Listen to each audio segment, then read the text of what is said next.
Amen. Good morning. We are going to continue our series called Memorial Stones, telling the story of our church and our fellowship.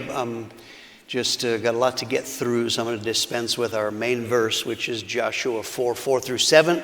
You can read that in your own time. Let's now, I want to talk this morning about the split from Foursquare. We're originally, my father was saved in an organization called the Foursquare Gospel Church, and I've been telling the story, the lead up. We are no longer in the Foursquare, and I'm explaining how that came to be.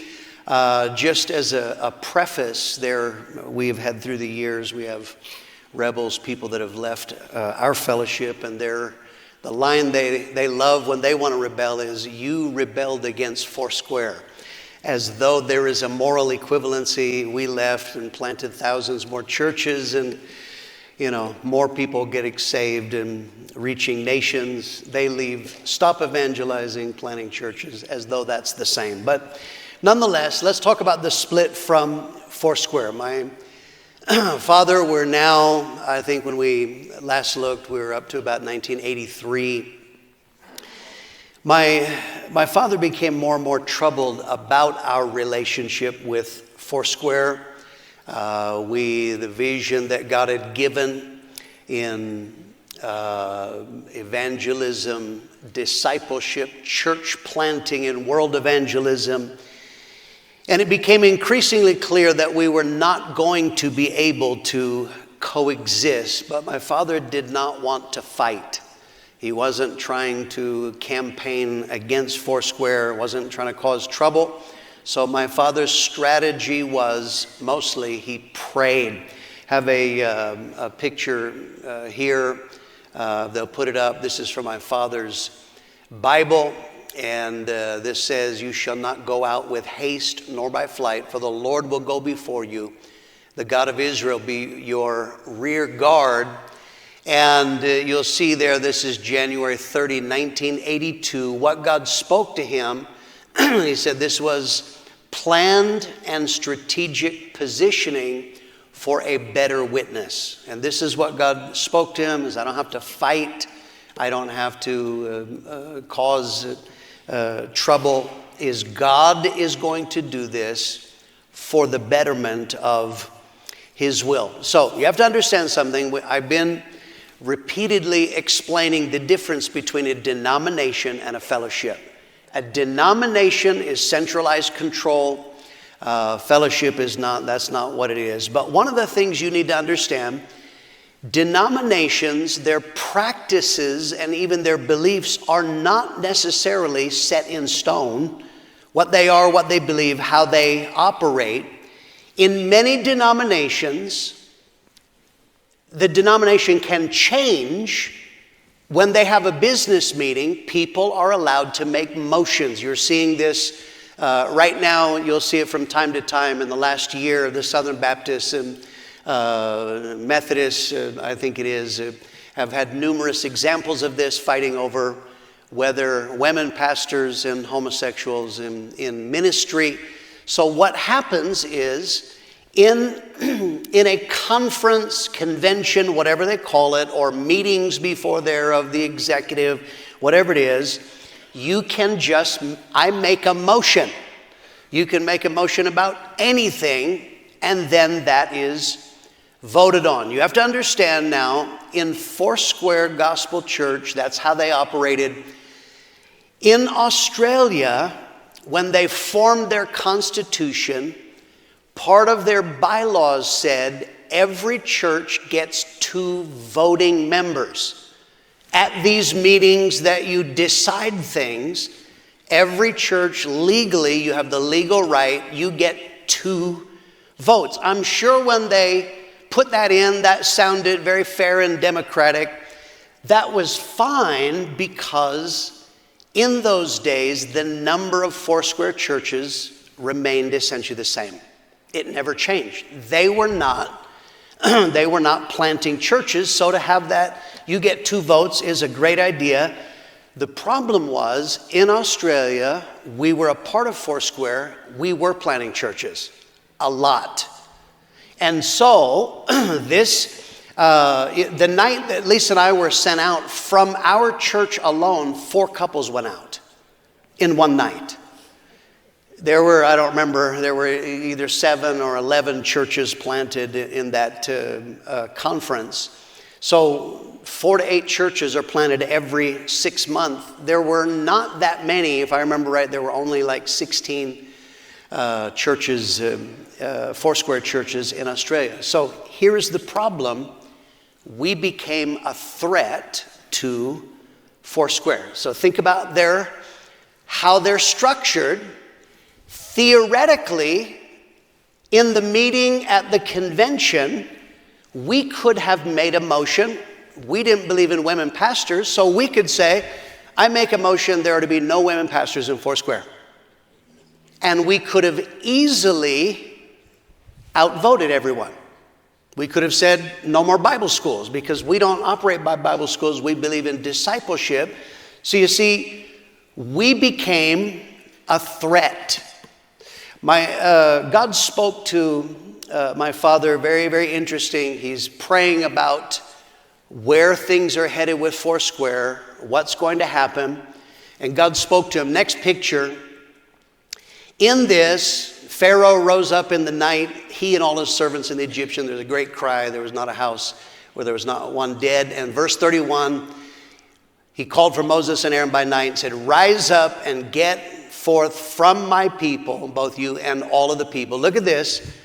August 30 of 1983, and my father made a notation. God spoke to him within 30 days. This is going to happen.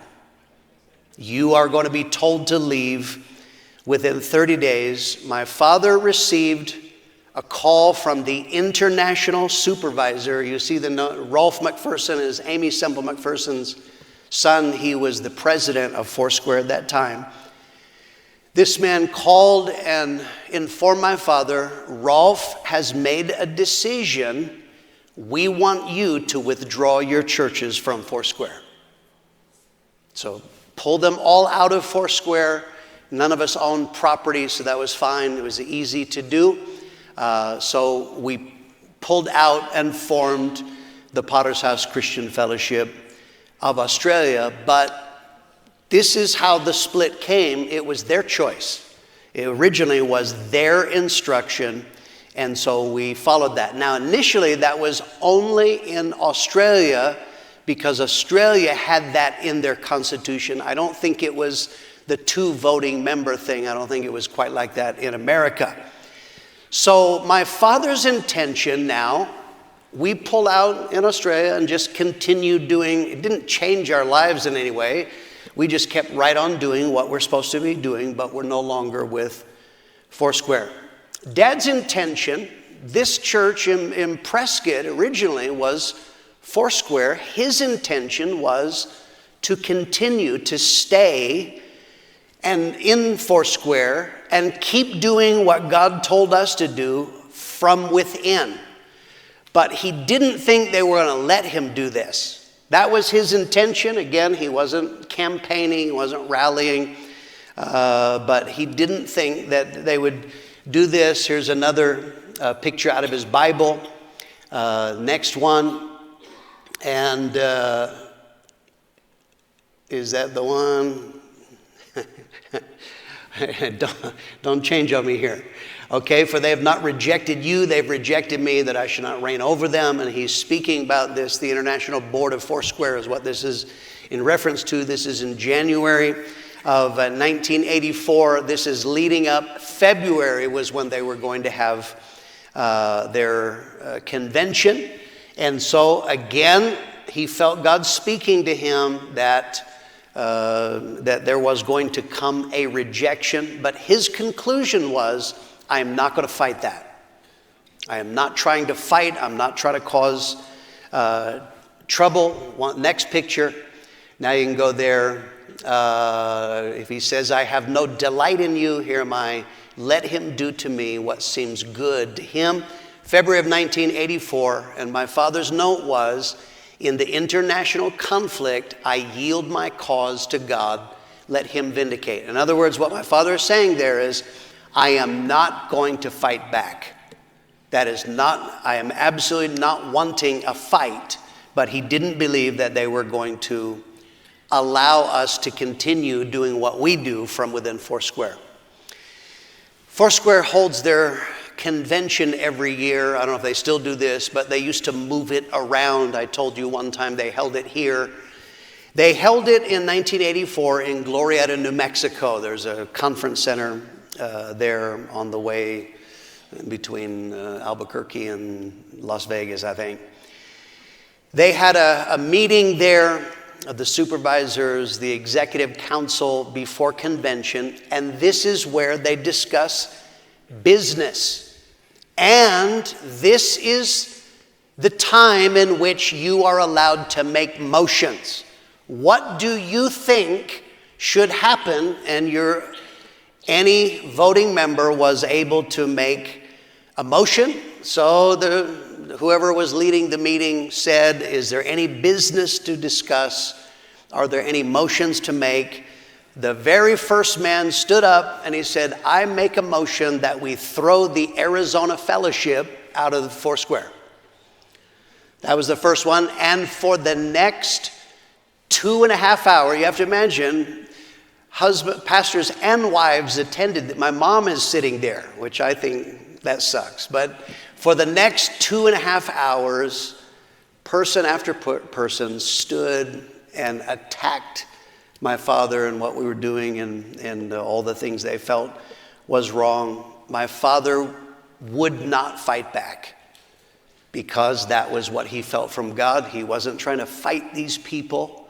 He's going to leave it with God. So for 2.5 hours, they actually left it kind of unresolved. They never resolved that issue. I think what they did as a political move is they said, we're going to form a committee and look into that. That's a way of pushing it off in politics. So Dad left there, and this is kind of well known of pastors of that day, is he left, went to, no cell phones in those days, went to a phone box at the convention center and called Harold Warner, and he said, Harold, it's not going to work. They're not going to let us work from within. It's clear that there has to be a separation. But again, Dad didn't want to fight with them. So the following week, he called Foursquare headquarters and he asked the question, what do we have to do to be released without a fight? We don't want to fight you. We don't want to go to court. We don't want to campaign. So what do we have to do? If you don't want us to be in Foursquare, now clearly we can't be in Foursquare. What do we got to do? And their answer was, buy the buildings. Their answer was, it was all about property. So you have to understand how Foursquare operated. If a local congregation, if you raise money to buy land, build a building, or if you purchased a building in Foursquare, the local congregation did not ever own the building. They didn't hold the title. The international organization held the title. Now, the reason for that, what happens normally, there's always a reason for any kind of rule. And what had happened in the past is they had men who rose up, rogue pastors, who ripped them off, who decided to no longer be in Foursquare and stole the property as they left. That's their reasoning of why it was held centrally. And so, but they said, this is what it is. Remember we had a tiny little building on Lincoln Street when we came that seated, 65, 70 people. The church did own the property on Ruth Street. From within, in the congregation, we raised the money to build that building. And so now, what they said, even though we raised the money, they said, you have to buy the building from us. And so, in July of 1984, at conference, we announced this, that we are leaving Foursquare, and that the price of that is we have to buy the building. And so in that conference, an offering was raised, and we raised and paid $500,000 to Foursquare, technically for a building that we had already paid for. Tucson, I asked Harold Warner. They were the other church at that time, the only other church that actually owned property on their own. And so what was the price for Harold to be released in the Tucson church? Harold Warner told me the other day, he said their price was $25,000, and Harold, you know, he's in a wheelchair, he said they gave me the handicap discount. So that probably looked a little better. So people, you know, today are, you know, can you believe it? We had to pay. I'm actually okay with this, is that I understand the reasoning. It's to prevent rogue pastors from stealing. But nonetheless, that is what we do. So from that moment, all of our churches, all of our fellowship churches, that at that time was like 265 churches, we all withdrew from Foursquare around the world. There were churches that were in existing Foursquare buildings. In that case, they simply handed the building back to Foursquare and went and rented or ultimately bought on their own. But from July of 1984, all of our churches around the world, any of them that still called themselves Foursquare, we all changed our name. Typically, you know, our umbrella organization is Christian Fellowship Ministries, but we go by the Potter's House, the Door, or Victory Chapel. Those are the three most common names. What's sad about that is in later years, you could hear, how did Foursquare view that? And one comment that I think was sad, how did they view losing 265 churches that were church planting centers that were reaching the world? They said, at least we didn't lose any property. And that was my dad's point all along. He said the problem with denominations is they start valuing the wrong things. And one of the things he said all along is he said denominations value property over people.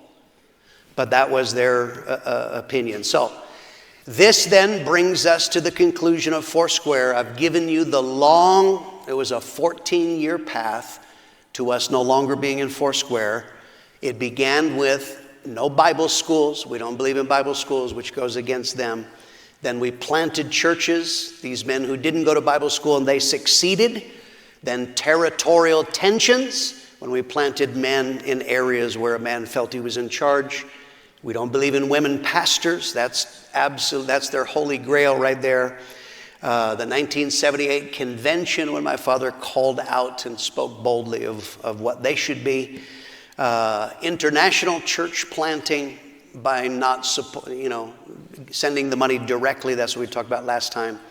The final step was the threat that the Australian Foursquare churches were under because of our church planting. That is what led. It was their initial decision. We want you to withdraw. So that's it. It's fascinating. We're almost done with the project. Very soon we're going to make every single issue of the Trumpet available to you. You can look at them online, read them all the way back.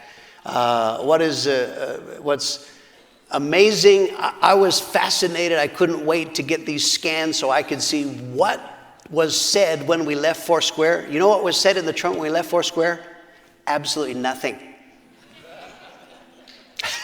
We just kept on because it didn't make any difference to us. We just kept doing what we were called to do. Our calling is conversions through evangelism, discipleship, church planting, world evangelism. When we left Foursquare, we just kept doing that and nothing changed. Let's talk about a second thing in our history, and that is my father's return to Australia. I explained to you when Dad went to Australia, his heart was actually he wanted to stay there forever. A man who would not do right, wanted to change the Prescott Church and the fellowship. Dad was forced to return and take the Prescott Church. back. But Dad had a supernatural love for Australia. And what he desired was he wanted it to reach its full potential. When he left a man in charge, and the man he left was struggling in numbers of areas. And what Dad's real concern was, he felt that the potential of the nation was being hindered by that man in what he was doing. So Dad was trying to arrange things in Prescott so that he could return to Australia. Numbers of things, and I'm telling you this from personal experience. I was there. In the church, the pastor he left in Perth was carnal and allowed blatant immorality. Fornication, people sleeping together, they're not married, was rampant throughout the church. We had 2 homosexuals involved in singing on stage in there, and this was allowed, and nothing was ever done about that. The pastor, what he loved, what he talked was movies and television, and that's how he spent a great deal of his time, was watching movies and watching TV. Began to shift the church subtly away from the core of evangelism and discipleship. And so in this, there's a personal dimension. Lisa and I were in the church at that time. I was a disciple. I had been called. I wanted to preach the gospel. So now this is the atmosphere and how it affected us personally. In my several years of my discipleship there, it involved watching a lot of movies and TV with the pastor, which is very odd. I want to tell you, that's a weird feeling. My father came back. I don't remember if this was for a conference or to preach, and the pastor at the time at the hotel, he had the great idea of putting a movie on for my father. With, we're all going to watch a movie together. You have to understand, I'm young and dumb. This is what we did normally with the pastor, so this was not shocking to me. But you imagine my father, this man puts a movie on in which is filled with swearing and sexual innuendos, and my father said, "Turn it off." He was ticked about this. And in later years, Dad could see what was happening in the church. He's seeing this man. This man didn't get it. In later years, he would often tell people, "I had to return to Australia partly to rescue Greg and Lisa," of which I am very grateful that he made that decision. Little side note, I'm just going to hit this in passing. This is actually where ministry standards stemmed from, in part.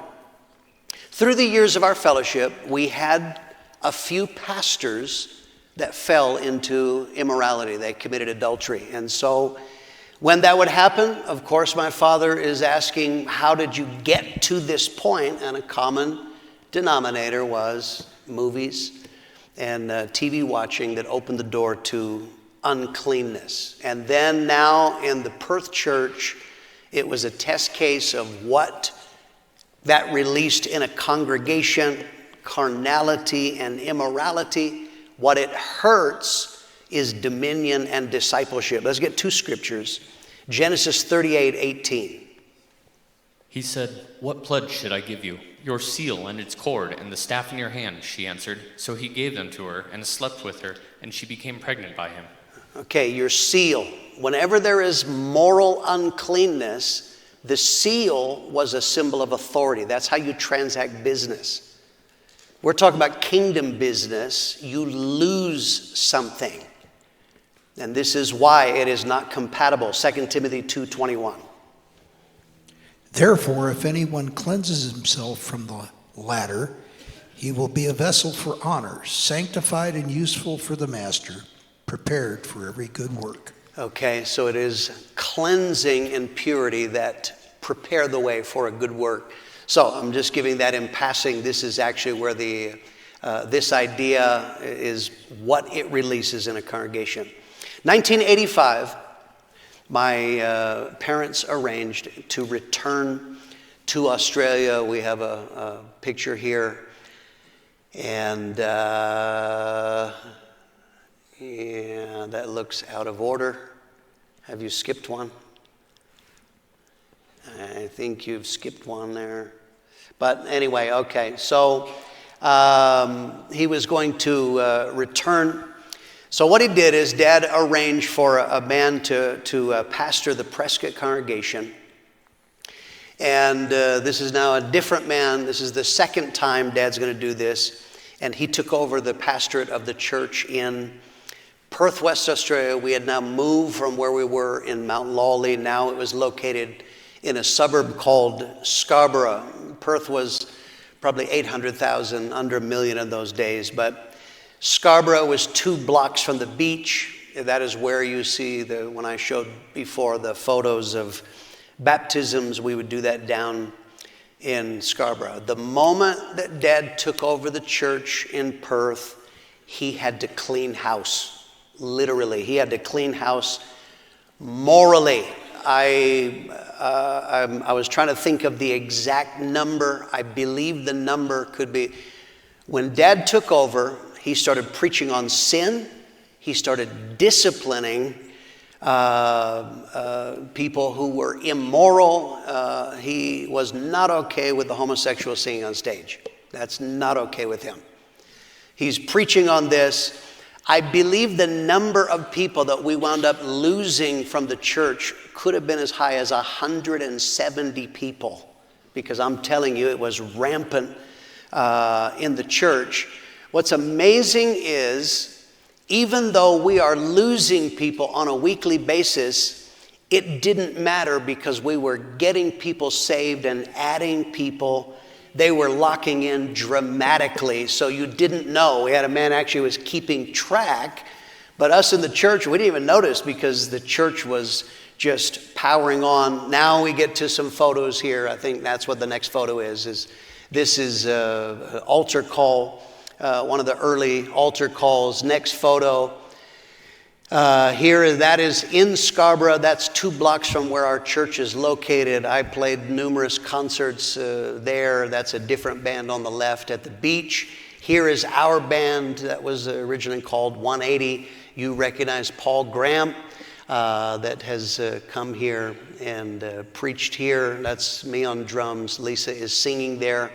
And that was an outreach. Only the Lord knows where that one was. We did so many. Next. Photo is here now, is at the beach. This is a beach baptism. There's Greg showing his legs again. You're still jealous, I know. And here, baptizing people at the beach. We were only 2 blocks from the beach. You could get people saved. We're going down to the beach, and we baptize right at the beach. Next photo. This is the building. This is 62 Scarborough Beach Road. This is a monument to me. That is the building where Lisa and I were married. This is where I preached my first altar call. I ultimately was on staff in that building when we were sent out. That was the building. We played many, many concerts in that building. Next photo is here is that building from the inside, absolutely packed out, predominantly young people. I mean, it was alive. And so even though Dad was cleaning house, God was adding daily such as should be saved, and God was helping us. Next photo is during this era. Here is a young and thin Paul Graham with Dad, and this is in that same era. Dad not only cleaned house morally, he set things back on track. And so this was amazing. For Lisa and I, it was like coming out of a fog. Dad had a way of reminding you what we are supposed to be doing. And it was like, oh yeah, it's supposed to be about people and calling. The calling of God. I realized, I won't bore you with details of how I got there, but I realized I didn't have a love for people like my father had. And I asked him, how do you get that? How do you get a love for people? And my father said, Greg, pray that God gives you a burden for souls and a love for people. And that's what I began to pray, and that's what God did. Dad, the moment he took over, he turbocharged discipleship, got it back on track. The atmosphere of the church absolutely changed from movies, talking about the latest movies, to the will of God. Discipleship, set it on track, and he began planting churches, a lot of them. Next photo, here's Alan and Merle Jones, the first Aboriginal couple that was ever sent out. Is Alan, he actually just passed away, I think, a couple of months ago. Alan and Merle were sent out. I think Dad is sending them to Sydney in that photo. The next photo here is the church that is now Waltham Forest, that couple in the bottom right, Peter and Peter Behrman. You see there, that is a picture of the conference that we met for a while in the Pagoda Ballroom until we couldn't fit in there anymore. But that couple, that was the couple that was sent out before Lisa and I. And so Dad got things back on track. I'm going to tell you about my father's wisdom. My father was a wise man. And one of the things my father was wise in is decision. So Dad came back probably late July of '85. It's in August that we have our conference. And so he sent that couple out. Now he needs a concert director. Who is he going to choose? When Dad came, he's only here for weeks. He's assessing, talking, watching. Dad felt that Lisa and I, that we were the best choice to be the next concert directors, but Dad understood human nature. He knew what would happen is if he arrived and says, and Greg and Lisa are going to go on staff as concert directors, people are going to say, oh yeah, you just chose him because he's your son. Like, I've never heard that one before my whole life, I want to tell you that. So my father's wisdom is he didn't rush. He didn't just make an arbitrary decision. In his wisdom, and think about how many he could choose whatever he wants. He had shown that he's very good at making decisions, but what he did is he started asking people, who do you think should be? This is not a popularity contest, but he wanted to hear from other people, who do you think should be the concert director? This is actually a biblical principle. Acts 6, verse 3.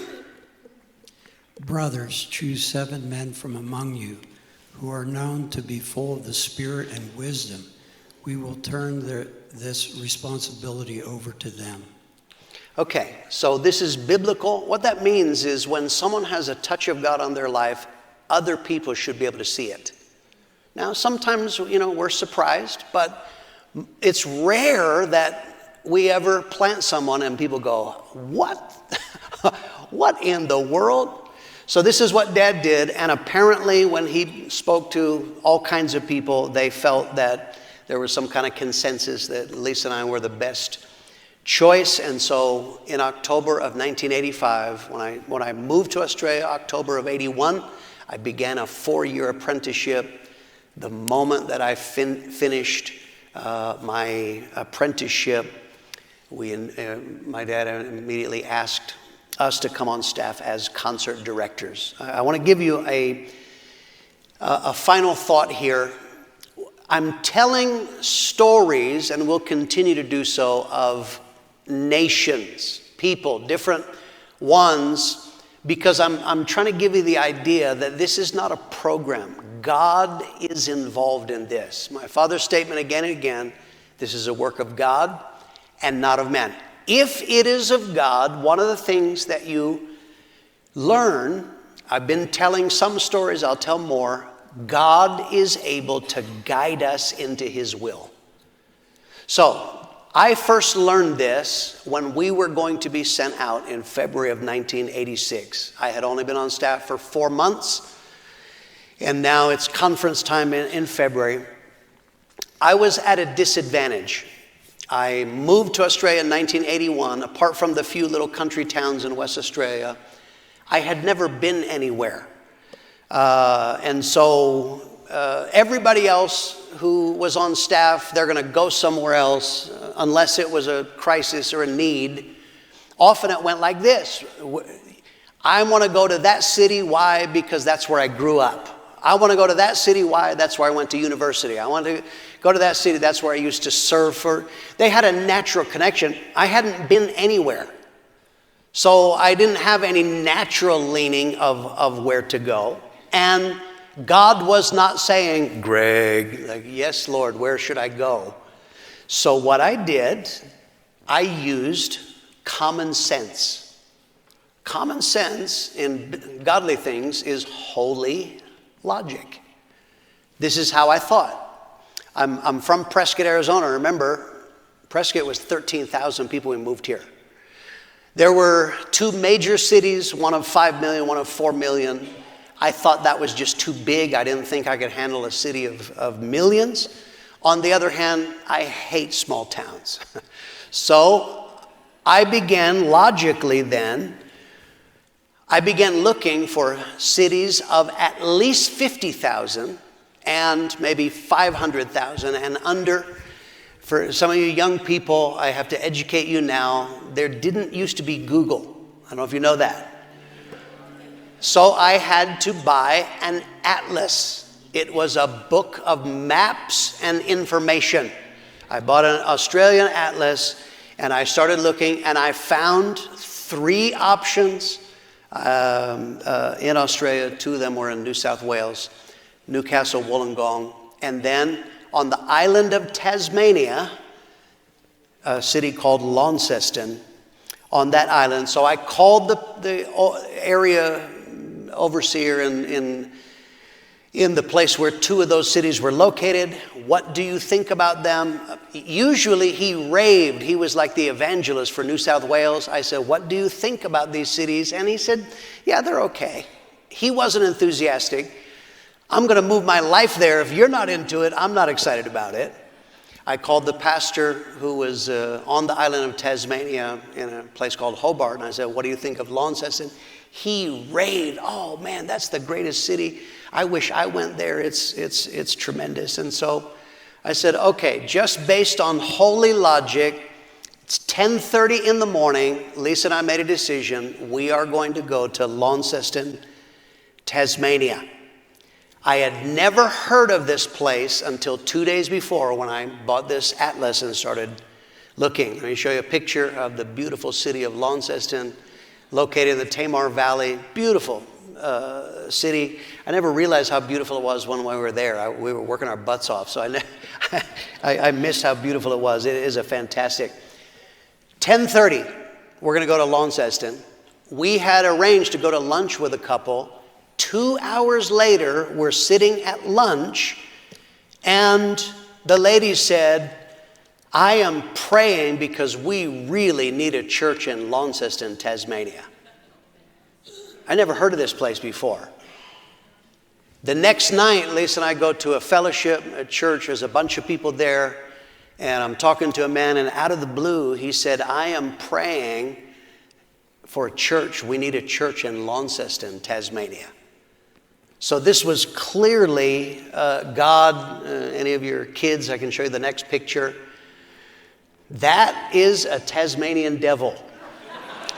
They really do exist. You think it's a cartoon, that's really there. Those are the ones that are outside the church. I had a few in the church, but that's that's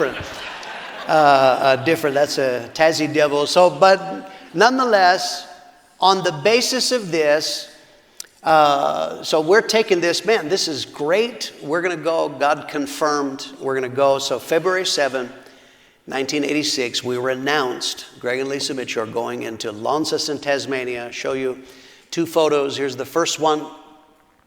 This is the conference. We now had to move to the Church of Christ building because we outgrew the other one. And this is where we met for conference. And here is the photo in the trumpet of a young Greg and Lisa that we were sent to Launceston, Tasmania. That is Friday night in conference. The next night, Saturday night, we're playing the concert. A lady lifts her hand. I'm pulling the altar call. A lady lifts her hand and comes down for salvation. Lisa prays with her the sinner's prayer, and asks her, "Where are you from?" She says, "I'm from Launceston, Tasmania." I'm like, why are you here? And here is the story. Her husband and her smoked a lot of weed. Their drug dealer said, "By the way, I'm going on holiday. You're not going to be able to buy any drugs." They said, "Where are you going?" He says, "I'm going on holiday to Perth, West Australia." They had friends there. They said, "We're coming too," because they could get drugs. So when they're there, her friend had gotten saved and invited her to the concert. The night after we are announced to go there, Grizina was her name. We called her Grizz. She had gotten saved, went back home, and she started telling all of her friends. Grizz she's still in the church to this day. Such an interesting lady. She had friends. She was like the bridge between two completely different worlds. On the one hand, she was friends with a crowd of people from a bike gang called Satan's Riders. That was one crowd. On the other hand, she had friends that were together. They owned houses and jobs and all that. But she began telling all of her friends. We arrived on Tuesday. Thursday, we had Bible study in Grizz's house. And the wife of the vice president of Satan's Riders got saved on Thursday, 2 days after we got there. She had other friends that she invited us to meet. One night she asked us, she said, "Would you like to go to a fashion show?" I was like, "No, I don't want a fashion show. That's stupid." Why? She said, "Because my friend did this course. It's part of her course. She's graduating, but all my friends are going to be there." She says, "I want you to meet them so you can tell them about Jesus." We said, "I love fashion shows. I'd love to go." And so, sure enough, at that fashion show during the break, we met her friend, Sonia. Now Sonia Christides is in the Perth church, married a guy from there. Mike and Alina Cook. I never forget it. Mike with a beer, with a cigarette, and we are telling him we are there to tell them about Jesus Christ in the middle of this fashion show, cigarette smoke and stinks of booze. But we witnessed to them. Those people got saved. I got a picture here of that one. I don't remember what. Oh, that was on the way to Launceston. I forgot about that one. That was when we left to go to Launceston. Next photo. I've somehow got them out of order. Is here in the middle. That is Grizz. Still in this now. I can't remember her last name. She's married to Billy, but is still in the church to this day. On the right, that lady was the vice president's wife of Satan's Riders. Got powerfully saved. Next photo. Here we are. There is Mike and Alina Cook. That is the couple that we witnessed to at the fashion show. And here John McVilly later on got saved as well. And so God began doing something. So now Launceston, Tasmania, this community of 50,000 people, we began outreaching and building a work for God, just like what I had seen as a boy in Prescott and just what I saw as a disciple in Perth. We have some photos here.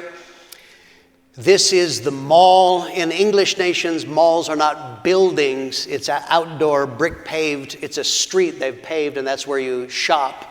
And so here we are doing a concert and doing an outreach there. Exactly what I had seen in Prescott, exactly what I had seen in Perth. We began to build a work for God. Next photo. Here I am in front of the building. In those days, the holy colors were orange and black. I don't know why Halloween was a great color, but that's what we did. This was next door to a gun shop. And here, go ahead, next photo. Here are some of our early converts. Sonia, the far right, that is Alina Cook, pastor's wife to this day. Sonia is the next one over, second from the right. She's the one that we met at the fashion show, and then two other early converts. Next photo.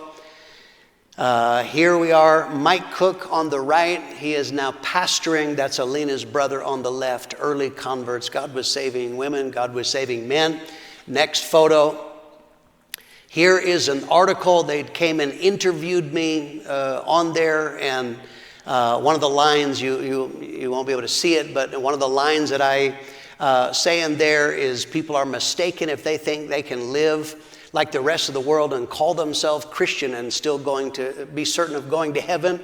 A local pastor was outraged at my statement.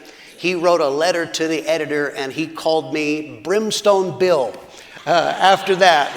So we were making waves in Launceston. Next photo. Here is Mike and Alina Cook, wound up, they're pastoring to this day.